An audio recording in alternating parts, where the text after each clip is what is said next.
নমস্কাৰ অসমীয়াৰ বুকৰ অন্য এটি ভিডিঅ'লৈ সকলোকে স্বাগতম জনাইছোঁ।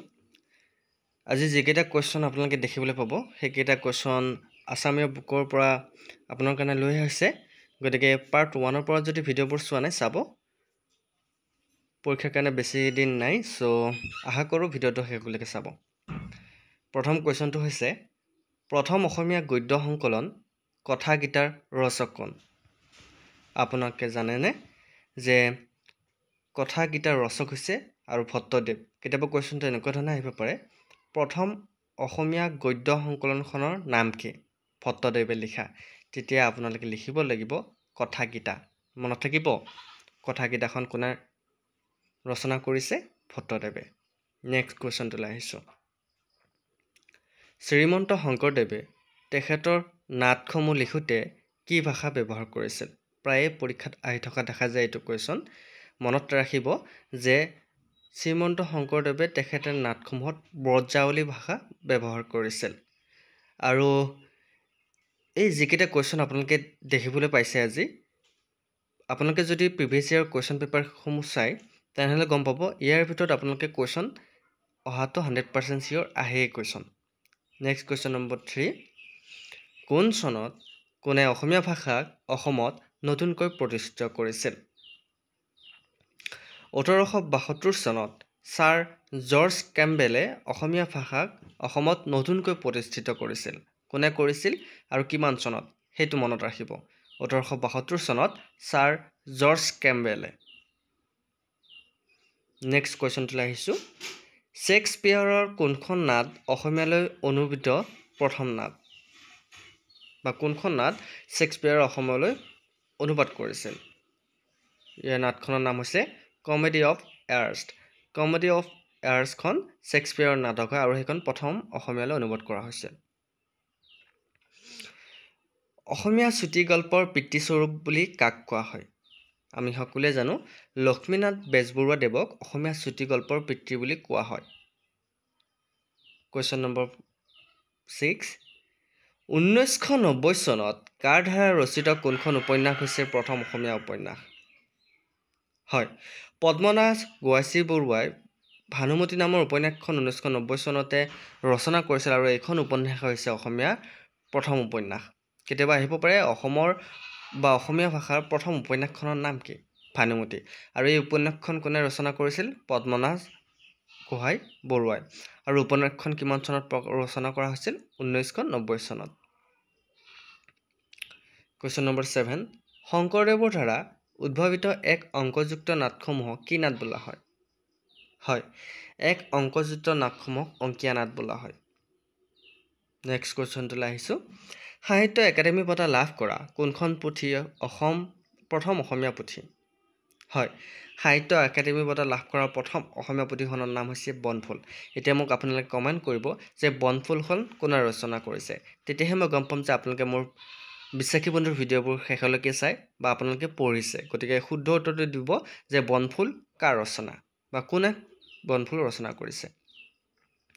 কুৱেশ্যন নম্বৰ 49, অসমৰ প্ৰথম অসমীয়া কথাছবিখনৰ নাম কি? আমি সকলোৱে জানো অসমৰ প্ৰথম অসমীয়া কথাছবিখন হৈছে জয়মতী। আৰু জয়মতীখন কিমান চনত মুক্তি দিয়া হৈছিল? 1935 চনত। কিন্তু কেতিয়াবা আহিব পাৰে প্ৰথম অসমীয়া ৰঙীন ছবি কোনখন? তেতিয়া মনত ৰাখিব প্ৰথম অসমীয়া ৰঙীন কথাছবিখনৰ নাম হৈছে ভাইটি। আৰু ভাইটিখন মুক্তি দিয়া হৈছিল 1972 চনত। এই দুটা কথা মনত ৰাখিব। কেতিয়াবা আহিব পাৰে ৰঙীন ছবিখনৰ কথা আৰু কেতিয়াবা আহিব পাৰে প্ৰথম অসমীয়া কথাছবিখনৰ কথা। এই দুটা মনত ৰাখিব। প্ৰথম অসমীয়া কথাছবিখনৰ নাম হৈছে জয়মতী আৰু এইখন 1935 চনত মুক্তি দিয়া হৈছিল। আৰু প্ৰথম অসমীয়া ৰঙীন কথাছবিখনৰ নাম হৈছে ভাইটি আৰু এইখন 1972 চনত মুক্তি দিয়া হৈছিল। নেক্সট কুৱেশ্যনটোলৈ আহিছোঁ। অসমৰ প্ৰথম শিশু আলোচনীখনৰ নাম কি? অসমৰ প্ৰথম শিশু আলোচনীখনৰ নাম হৈছে ঘৰ জেউতী আৰু এইখন প্ৰকাশ কৰা হৈছিল 1927 চনত। হয়, 1927 চনত। নেক্সট কুৱেশ্যনটোলৈ আহিছোঁ। প্ৰথম আধুনিক অসমীয়া নাটকখনৰ নাম কি? কেতিয়াবা প্ৰায় আহি থাকে যে প্ৰথম আধুনিক অসমীয়া নাটকখনৰ নাম হৈছে ৰাম নৱমী আৰু এইখন 1858 চনত মুক্তি দিয়া হৈছিল আৰু কোনে লিখিছিল? গুণাভিৰাম বৰুৱাই। নেক্সট কুৱেশ্যনটোলৈ আহিছোঁ। অসমৰ প্ৰথম আলোচনীখনৰ নাম কি এটোতো আমি সকলোৱে জানো অসমৰ প্ৰথম আলোচনীখনৰ নাম হৈছে অৰুণোদয় অৰুণোদয় কিমান চনৰ পৰা কিমান চনলৈ চলিছিল 1848 চনৰ পৰা 1882 চনলৈ অৰুণোদয় কাকতখন চলিছিল অসমত বৈষ্ণৱ ধৰ্মৰ প্ৰৱৰ্তক কোন আছিল হয় অসমত শ্ৰীমন্ত শংকৰদেৱ আছিল বৈষ্ণৱ ধৰ্মৰ প্ৰৱৰ্তক অসমীয়া ভাষাত ৰচিত প্ৰথমখন গ্ৰন্থৰ নাম কি যিখন গ্ৰন্থৰ প্ৰথম অসমীয়া ভাষাত ৰচনা কৰা হৈছিল শুদ্ধ উত্তৰটো হৈছে প্ৰহ্লাদ চৰিত্ৰখন কোনে ৰচনা কৰিছিল হেম সৰস্বতীয়ে আহিব পাৰে কিন্তু অসমীয়া ভাষাৰ ৰচিত প্ৰথম গ্ৰন্থখনৰ নাম কি প্ৰহ্লাদ চৰিত্ৰ মনত ৰাখিব ইয়াৰ মাজতে কওঁ আপোনালোকে যিসকলে আমাৰ আসাম ডাইৰেক্ট ৰিক্ৰুইটমেণ্টৰ এক্সাম দিম বুলি ভাবি আছে তেওঁলোকে আমাৰ প্ৰত্যেকটো সিৰিজে আপোনালোকে চাব আৰু ইয়াৰ লগতে কম্পিউটাৰ সিৰিজ আপোনালোক দিয়া আছে কম্পিউটাৰ পৰীক্ষা হ'ব গতিকে কম্পিউটাৰ সিৰিজটো আপোনালোকে চাবলৈ নাপাহৰিব নেক্সট কোৱেশ্চনটোলৈ আহিছোঁ প্ৰথম অসমীয়া প্ৰবন্ধটোৰ নাম কি আৰু কোনে লিখিছিল ইয়াৰ শুদ্ধ উত্তৰটো হৈছে কথাগীতা লিখিছিল ভট্টদেৱে কোনে লিখিছিল ভট্টদেৱে মই কৈছিলোঁ নে অলপ আগতে নেক্সট কোৱেশ্চনটোলৈ আহিছোঁ অসমীয়াত প্ৰকাশিত প্ৰথম অভিধান কোনে লিখিছিল হয় অসমীয়াত যিখন ডিক্সনাৰী প্ৰথম প্ৰকাশ হৈছিল সেই ডিক্সনাৰীখন লিখিছিল মাইলছ ব্ৰনছনে কোনে লিখিছিল মাইলছ ব্ৰনছনে মনত ৰাখিব নেক্সট কোৱেশ্চনটোলৈ আহিছোঁ প্ৰথম অসমীয়া বুৰঞ্জীমূলক উপন্যাসখনৰ নাম কি হয় প্ৰথম অসমীয়া বুৰঞ্জীমূলক উপন্যাসখনৰ নাম হৈছে ভানুমতীখন কোনে ৰচনা কৰিছিল পদ্মনাথ গোহাঁই বৰুৱাই নেক্সট কোৱেশ্চনটোলৈ আহিছোঁ সাহিত্য একাডেমি বঁটা লাভ কৰা প্ৰথম অসমীয়া উপন্যাসখনৰ নাম কি সাহিত্য একাডেমি বঁটা লাভ কৰা প্ৰথম উপন্যাসখনৰ নাম হৈছে ইয়াৰুইংগম আৰু এইখন কিমান চনত প্ৰকাশ হৈছিল 1961 চনত কোনে লিখিছিল এই উপন্যাসখন বীৰেন্দ্ৰ কুমাৰ ভট্টাচাৰ্যই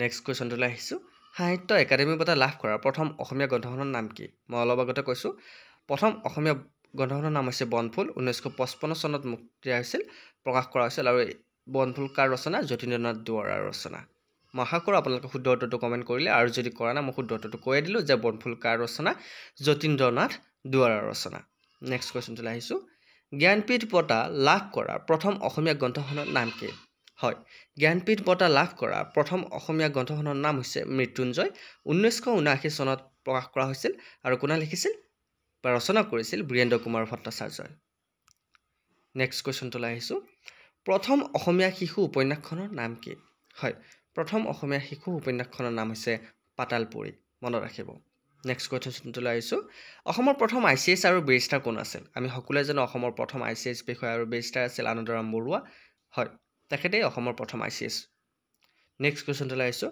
ভাৰতৰ ৰাষ্ট্ৰপতি হোৱা প্ৰথমজন অসমীয়াৰ নাম কি হয় প্ৰথমজন অসমীয়া হৈছে যিয়ে ভাৰতৰ ৰাষ্ট্ৰপতি ফখৰুদ্দিন আলি আহমেদ তেখেত হৈছে ভাৰতৰ প্ৰথম ৰাষ্ট্ৰপতি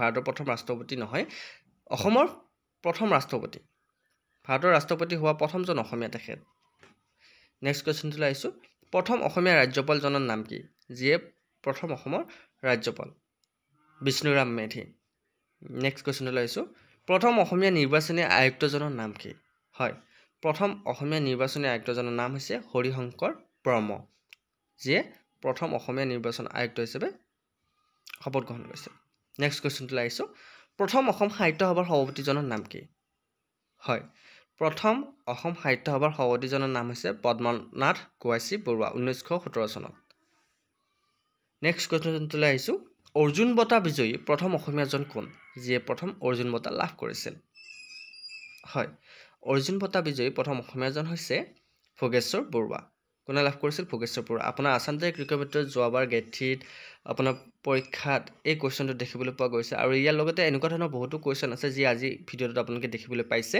আৰু কেইটামান কুৱেশ্চন আছে ভিডিঅ'টো শেষলৈকে চাব আৰু যদি আপোনালোকে অধৈৰ্য হৈছে তেনেহ'লে ভিডিঅ'টো চাবলৈ বাদ দিয়ক কাৰণ ইয়াতে অধৈৰ্য মানুহৰ স্থান নাই কিয়নো যিসকল মানুহৰ ধৈৰ্য থাকে সেইসকল মানুহে সফলতা অৰ্জন কৰিব পাৰে আৰু পৰীক্ষাৰ কাৰণে আপোনালোকৰ বেছি সময় নাই গতিকে অকণমান ধৈৰ্য ধৰি যদি ভিডিঅ'টো চাব নোৱাৰে বা কুৱেশ্চনকেইটা আপোনালোকে চাব নোৱাৰে তেনেহ'লে আপোনালোকে পঢ়া বাদে দিয়ক কামাকে লাগক নেক্সট কুৱেশ্চনটোলৈ আহিছোঁ প্ৰথম অসমৰ মহিলা মুখ্যমন্ত্ৰীগৰাকীৰ নাম কি হয় প্ৰথম অসমৰ মহিলা মুখ্যমন্ত্ৰীগৰাকীৰ নাম হৈছে ছয়দা আনোৱাৰা টাইমৰ মনত থাকিব নেক্সট কুৱেশ্চনটোলৈ আহিছোঁ এইটো হৈছে আজি ভিডিঅ'টো শেষৰটো কুৱেশ্চন আশা কৰোঁ আপোনালোকে প্ৰত্যেকটো কুৱেশ্চন ভালকৈ চালে প্ৰথম অসমৰ PhD লাভ কৰা ব্যক্তিজনৰ নাম কি মনত থাকিবনে প্ৰথম অসমৰ PhD লাভ কৰা ব্যক্তিজনৰ নাম হৈছে মইদুল ইছলাম বৰা।